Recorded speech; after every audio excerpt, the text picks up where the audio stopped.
Let's go. Hello, my name is Bryce Tubbs. With me today is Isabelle Stephenson, and she's a certified life coach at Step by Step Relationship Coaching. I can't wait to have this conversation. Thank you so much for coming on the show today, Isabelle. Well, thank you, Bryce. It's good to be here. You're welcome. And for those watching, if you're watching this from any location that is not within our free community, I just want to personally invite you inside because, we've cultivated this community to where it's all positive, like-minded people. And we would love to have you inside, just connect with you inside the community. So if that's you, go on ahead and click the link either above or below the video. Join us inside. We would love to talk to you and get to know you better. Now, Isabelle, what was life like before you got into coaching, and what was the catalyst or driver that brought you into the space? There's always a story, right? Yeah. So, um, before I found coaching, I was without tools. I was overwhelmed. I cried a lot. I have 6 children, by the way. You didn't know that, did you? I think your profile talked about it. Oh, yes, it does. So I went through heck with my oldest, who's now 26, and I was just crying a lot, overwhelmed. Also, my marriage was very frustrating. So that and my oldest son, and I just cried a lot, felt stuck, felt overwhelmed, frustrated, and I said I need to find something other than what I've had, right? Whatever I had didn't work, so I reached out for. I listened to a lot of online summits about parenting, and one of those guests became my first mentor. And working with her, that was 2014, working with her over the phone. I just met her last summer, but 2014, with working with her, it just transformed me and therefore my relationship with my son. And then it trickled over into, my marriage and friends and everything else. So that was life before, crying a lot and frustrated and feeling stuck. Let me ask you the question. So oftentimes, people might feel stuck in their life. And let's say they're going through like a kid is going through challenges either in school or at home and is kind of acting out. Maybe what's maybe one of the first things that a person can do to either keep their sanity or Mhm. to not get as overwhelmed? Oh, that's an excellent question. Usually I work first with the person, right? It's not the kid. It's Uh, it's how the parent reacts or responds. So let's say one parent is totally overwhelmed with a child, and I always encourage them to find what's underneath. Like if you're familiar with the iceberg, like this is how they're acting out, this is how they're talking, this is the eye roll, this is the sassiness, right? This is the slamming the door, not talking to mom. What's underneath? Like what is the need that this kid is struggling with? And that in itself makes you more compassionate. That in itself is like, hey, he or she is not reacting to me. It's something going on in their life. So find out what's going on in their life, and that's not a quick fix, right? It's not like here's ABC, do that. uh, It's like really you need to put in some work and find out what is the need that this teenager is struggling with, and how can I respond. And that both takes work because we're reacting, and that's not how you get success in your relationships. You need to find a way to respond. mm. Can I ask you a question? So maybe if a parent is really curious about, what's going on in their child's life, I know this from firsthand, what's maybe the right question to start building that relationship? Oftentimes parents will say, you have been X, Y, Z, what's going on? Mm. There a better way, not using that you language. That totally would come across as blaming. If you go to a teenager or young adult, they can feel you out. They know when you're authentic or not. So when you come in and you say, oh, you've been ABC, well, you've already lost them because they take that as blame, right? So maybe not a question to ask. It could be just, hey, what's going on? Or, I would also say, instead of a question, let's say they share something with you and just say, hey, tell me more. Yeah. Just tell me more. No judgment. That's the hardest thing for parents because we have our values and our children are like, no, don't want those. So just to get curious. So instead of like, I don't have a pat question, like, right? That would be awesome. Well, But yeah. just tell me more. That instead of a question, just encouraging that teen to talk about themselves and just really, again, build that relationship and find out what's really going on. Mhm. And maybe they don't want to talk right then and there, but just saying, tell me more, or even, and again, instead of a question like, hey, I really like hanging out with you right now, Mm. and pause. Yeah. I mean, I think that's very important because you're right. There isn't just one thing you can say. That's why it's like, if we start to maybe have certain patterns, not patterns, but certain, Hmm. styles of communication, different things that we Yeah. try. Yeah. You Yeah. know, I have an example. Maybe that will be helpful. So do it. I did a book study with a group of parents of teenagers last summer, and one of the moms wrote to me. It was so funny. She's like, okay, so I was in the car with my teenager, her boy, and they went to a doctor's appointment, and she was about to tell him, hey, you were really like friendly this morning. I really, liked how you acted this morning. And then she was about to add, but Uh, I wish you were like this every morning.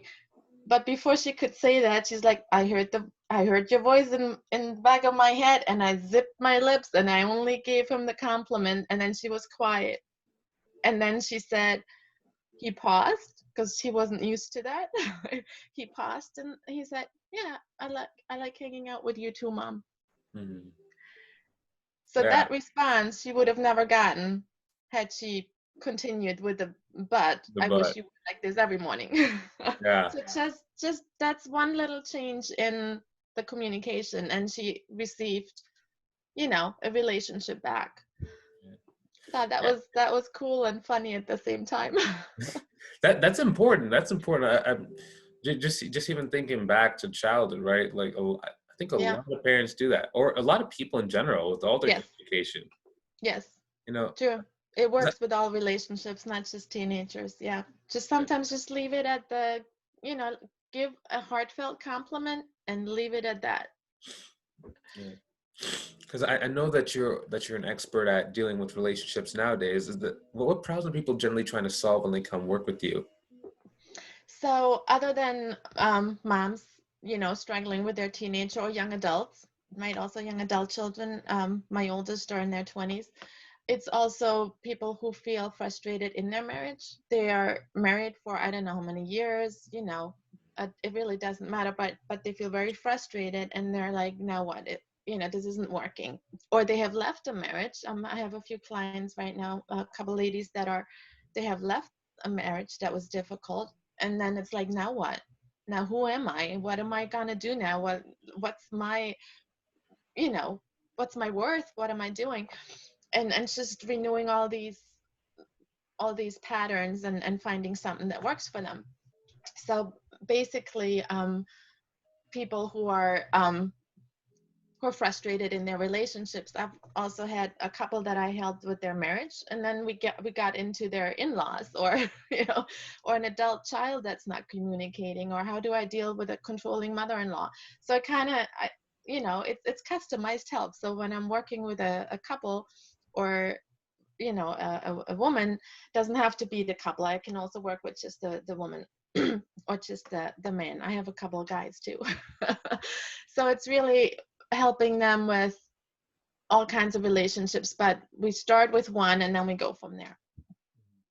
So they ask questions like, oh, they say things like, this will never end. Like, this cycle that I'm in will never end. They don't see a way out. Or they say, why me? Why me? I've done everything right. Why me? So then I help them with, finding solutions for those troubling relationships. You Excuse know, me. that's a great point. Like right now, maybe people are not maybe, but a lot of people are either struggling with either anxiety or Oh they're yeah. feeling so overwhelmed that they're lashing out at their family members, their spouses. Maybe what's your greatest either piece of advice for people to maybe de-stress during these times, or how to approach it? Oh boy, if there was one, I would tell you. It's it's really finding, first of all, recognizing how you react and how you feel. And I can give that to your audience too. I have a PDF on how to process emotions, right? So how do you deal with anxiety? First of all, you recognize it, you name it, You give it a name. I'm feeling anxious right now. You don't just try to push it away. That's what we do, right? We try to get rid of it. We try to push it away because it's so uncomfortable, right? And we don't want to deal with it. So my advice really is you have to deal with it. So you name it, and I have a whole process, and it's too long to explain here, but it's really it in my PDF. It shows you how to process that emotion, and that's my advice. You have to feel it all the way through, right? You have to recognize it, you have to acknowledge it, and then process it. That's the only way you will find relief. And that is not just a one time through and then you're good. It's daily. It's daily. And I know people who live with anxiety on a daily basis, but it's learning how to live with it, how not to try to push it away and ignore it, because then it just grows. Mhm. Right? We ignore it, it grows. So acknowledging it, seeing it for what it is, naming it. And I also help clients with finding the thoughts that are underlying this anxiety. Anxiety is a feeling, right? Uh, it's not a state of being, it's a feeling that you can process. And I help clients find the underlying thoughts Mm. that cause that. And then we work on that. So that goes a little deeper. Well, now you know the only logical next question is where can they go to find this PDF? I can send it to you. It's also on my website, isabellestephenson.com. It's under shop, but it's a free resource. Like, cool. It's right there. You'll find it. Let me ask you this question. So as we kind of look towards the future, what's the vision for you as far down the line as you'd like to think or talk about? Well, it really is more to feel, to have abundance in all areas, right? So especially relationally, because I've seen such transformation in my own life with my family and in my clients' family. So I want to feel abundant relationally, emotionally, spiritually, and financially. So it's like abundance, and that's something that grows. It's not, hey, I worked with a coach, now I've got something that you keep working on. So for me, one thing in abundance would be like to spend meaningful time with my adult children, Mm. meaningful time with my teenagers, meaningful time with my husband. So for me, that is abundance, right? And of course, financial abundance helps with that because, that could be a special trip with one of them or something like that. So for me, really, my vision is to have healthy, abundant relationships and help other people find that too. Mm. Let me ask you this question. So, part of really vision is talking about goals, right? Because we have a lot of things that we talk about and that we really want to achieve in our life. What does the word success mean to you? I really love that question, and I've actually asked my Facebook friends. People love to give their opinion, so I've asked what that means to them, and it's really interesting what the different answers I got. So I had to think about for myself, what does success mean to me? It means, for me, it means not to give up, not to give up, and to do small changes and to implement them and to celebrate those. Mm. So, a quick side story, my children, all of them, and their spouses, two of them are married, gave me a planner, right? Since you're talking about goals, they gave me a planner and it had one card in it because they're like, oh, that was so sweet. They said, hey, mom, all your goals, go do them. Uh, It was so sweet because I was a stay-at-home mom forever. And now I'm, building a coaching business. So there was one card that encouraged me to write my word for 2020, and that word was implement. mm. Like, I want to implement. That's how you get to the end goal, right? And that means daily, a little step daily that I can implement to get to that bigger goal, right? So success is to implement my tools and to celebrate when I do that. Mm. And that's exactly what I help my clients do. It's like, hey, wait a minute, you just told me you didn't, yell at your spouse or your kid this week or one day, whatever. Let's just say one day.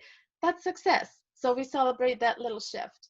So success to me is finding that little shift that you can do daily and celebrating it and giving yourself credit for it, because then you're motivated to do more. Right. Finding those little things that, you know, that I do, that my clients do, that make it change. I really appreciate your time today. Can you ask this, I guess, last question? Where can people once again go to learn more about you, or where can they go to get some of those freebies you talked about? Okay, so the freebies are on my website, isabellestephenson.com, and I also do 2 Facebook Lives weekly on Monday night at 9:15 and Thursday night, and that's on my personal Facebook page, Isabelle Stephenson. And I talk about something encouraging, a little tool that you can implement to, get to have a healthier relationship, and actually with yourself and with others, because it starts with us, right? Mhm. Excellent. And I'm sorry. go ahead. I was gonna say, can you spell your name for the ones who can't see the Right. through our audio? Yes, Isabellestephenson, Isabelle Stevenson. And I'm also planning on doing some webinars over Zoom about topics like, you know, for example, my child left the church. Now what? A lot of people are concerned with that. Or how to have a difficult conversation, right? How to feel better, how to deal with emotions. So I'm gonna have some of those coming up soon, Nice. Yeah, thank you for the work that you do. It's extremely needed, especially more than ever right now. So I'm right? very glad. Yeah, when everybody's stuck, and especially during the lockdown, and you really get to know your family, and Get to know you're like, oh yourself. gosh. Yeah. Yeah. I think a lot of people struggle with actually knowing themselves and actually being, content, you know. Yes, Very, yes. It always starts with you first. yeah. Yeah, Excellent. And for those watching, we thoroughly hope that you found this valuable. Now, once again, if you haven't already come and joined us inside of our community, I just want to personally invite you. It's a mastermind where we come and support each other and really help each other reach their dreams every single day. So if that's what you've been searching for, come on and join us inside by clicking the links either above or below the video. Now, hopefully you enjoyed watching this as much as we enjoyed creating it. Feel free to hit that share button so other people can get some great value as well. Have a great day. We'll talk to you soon. We're done recording in 3 and 2 and 1.